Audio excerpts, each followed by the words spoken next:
நம்ம புது வீட்டுக்கு குடி வந்ததுக்கு அப்புறம் வந்து பாத்தீங்கன்னா நம்ம வீட்ல உள்ள பில்லோஸ் எல்லாமே வந்து ரொம்ப டஸ்ட் ஆயிடுச்சு. சோ இந்த வீட்ல இருக்கிற எல்லா பில்லோஸுமே தூக்கி போட்டுட்டாங்க. சோ பில்லோ வாங்குறதுக்காக தான் ருத்திகா பாப்பா என்கிட்ட பணத்தை வாங்கிட்டு கிளம்பிட்டாங்க. எப்பவும் போலதான் சைக்கிள் எடுத்துக்கிட்டாங்க. தன்னோட குட்டி பையில காசை வச்சுக்கிட்டாங்க. சைக்கிளை ஓட்டிட்டு அழகா போயிட்டு இருக்காங்க. ஃபைனலா ருத்திகா பாப்பா வந்து பாத்தீங்கன்னா பில்லோஸ் வாங்குறதுக்காக வந்துட்டாங்க. ருத்திகாவோட கியூட்டான மூமெண்ட்ஸ் எல்லாம் பிடிச்சிருந்தா மறக்காம நம்ம சேனலை சப்ஸ்கிரைப் பண்ணி வச்சுக்கோங்க.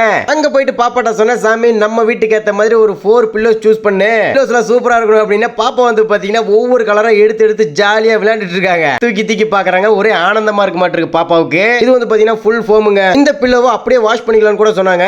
சரி சாமி விளையாண்டது போது பில்லோஸ் எல்லாம் சூஸ் பண்ணுப்பா அப்படின்னு சொன்னதுக்கு அப்புறம் வந்து பாத்தீங்கன்னா ஃபைனலா ஒரு 4 பில்லோவை சூஸ் பண்ணியாச்சுங்க. அப்புறம் என்ன ஃபைனலா எல்லா பில்லோஸுமே வந்து பாத்தீங்கன்னா கட்டி அதை சைக்கிள்ல வச்சுட்டு பாப்பா தள்ளிட்டே வீட்டுக்கு வந்துட்டாங்க. வீட்டுக்கு வந்து பில்லோஸ் எல்லாம் தூக்கிட்டு வந்து கட்டில் மேல போட்டு தானு கட்டில் மேல ஏறி படுத்துக்கிட்டாங்க. அங்க பாருங்க பில்லோஸ்க்கு நடுவில் படுத்துக்கிட்டு அழகா ஜாலியா ஆடி குச்சிட்டு இருக்காங்க. கண்டிப்பா இந்த வீடியோ உங்களுக்கு ரொம்ப ரொம்ப பிடிச்சிருக்கு. அப்படி பிடிச்சா ஷேர் அண்ட் சப்ஸ்கிரைப் பண்ணுங்க. பாய்.